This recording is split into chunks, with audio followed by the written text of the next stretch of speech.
నమస్కారాలండి. నా మనసులో మాట ఒకటండి.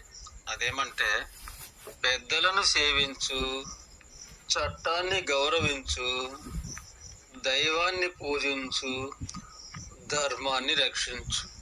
ఇది నా యొక్క అభిమతం.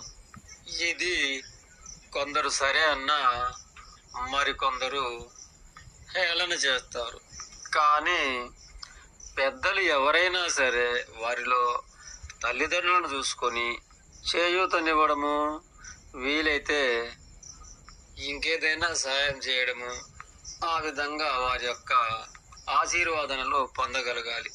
పెద్దలు అంటే పండుబండిన వారు. నిజానికి అట్టివారి ఆశీర్వాదనలు మనకు చాలా చాలా అవసరం. అట్టివారి ఆశీర్వచనలు ఆయురారోగ్యాలు, సుఖ సౌఖ్యాలు కోరి ఉంటాయి. అయితే అహంభావంతోనూ అజ్ఞానంతోనూ పరాయి వృద్ధుల్ని వారెవరో మనకెందుకన్నట్లు వారు చేయకపోగా చేసేవారిని కూడా హేళన చేస్తారు. నిజానికి ఒకనాటికి మనము కూడాను ఆ స్థాయికి చేరుకోక తప్పదు కదా. మరలా అప్పుడు మనకు ఆ విశ్వవిధాత మరొకరితో మనకు సహాయాన్ని అందింపజేస్తారు. ఇక అలాగే చట్టాన్ని గౌరవించే విషయంలో కూడాను చట్టాన్ని మనం గౌరవించుతూ అలాగే ఇతరులను కూడాను అదే మార్గాన పయనింపజేసే ప్రయత్నం చేయాలి. అదే మార్గాన చేయాలి. అప్పుడే ఈ వ్యవస్థ అనేది క్రమశిక్షణలో పయనిస్తుంది. కానీ చట్టాన్ని గౌరవించి చేతులు కట్టుకొని నిలబడిన వారిని చట్టంలో ఉన్న కొందరు దానిని గౌరవం అనుకోకుండా అమాయకులు అనుకొని అలుసుగా తీసుకొని ఆడుకుంటూ వాడుకుంటారు.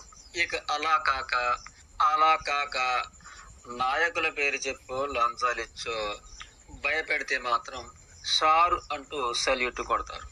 అయితే అర్థం చేసుకునే వాళ్ళు చాలా తక్కువ ఉంటారు.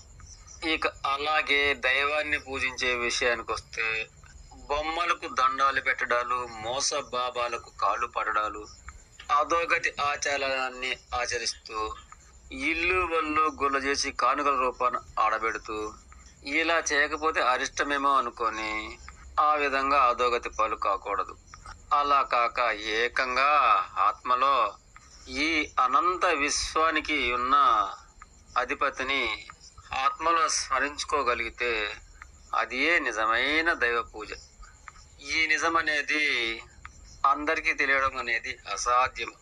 ఇక అలాగే ధర్మాన్ని రక్షించడం అంటే తనకు మాలిన ధర్మం చేయడం కాదు. పనికిరాని పాడైన పైసా ఎదుటివాడికి దానం చేసి మురిసిపోవడం కాదు. ధర్మము అంటే వేరు, దానము అంటే వేరు. దానము అంటే ధనం దానం, గోదానం, భూదానం, వస్త్రదానం, కన్యాదానం, సువర్ణ దానం, ముఖ్యంగా అన్నదానం.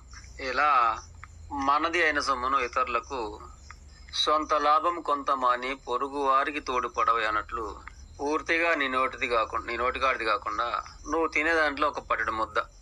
ఈ విధానాన్నే దానము అంటారు. ఇలా దానము అనేది దరిద్రుడు కూడా ఇస్తాడు. అలాగే విచిత్రంగా ధనికుడు కూడా చేజాపి అడుక్కుంటాడు. ఇది ఒక విచిత్ర భాగం. కనుక ఈ విషయం అలా ఉంచి పెద్దలను సేవించు, చట్టాన్ని గౌరవించు, దైవాన్ని పూజించు, ధర్మాన్ని రక్షించు. ఇప్పుడు ధర్మం అనే విషయానికి వచ్చాం కదా.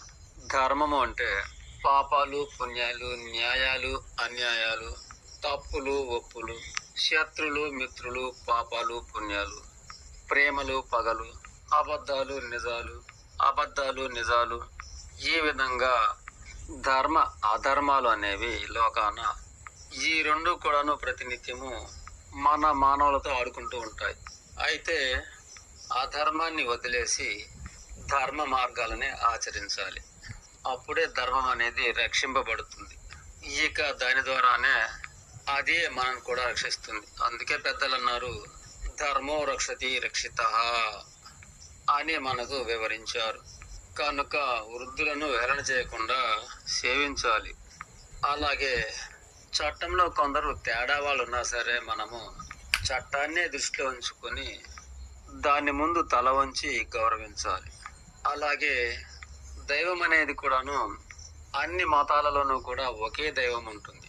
కనుక కనుక దైవాన్ని స్మరించుకోవాలి.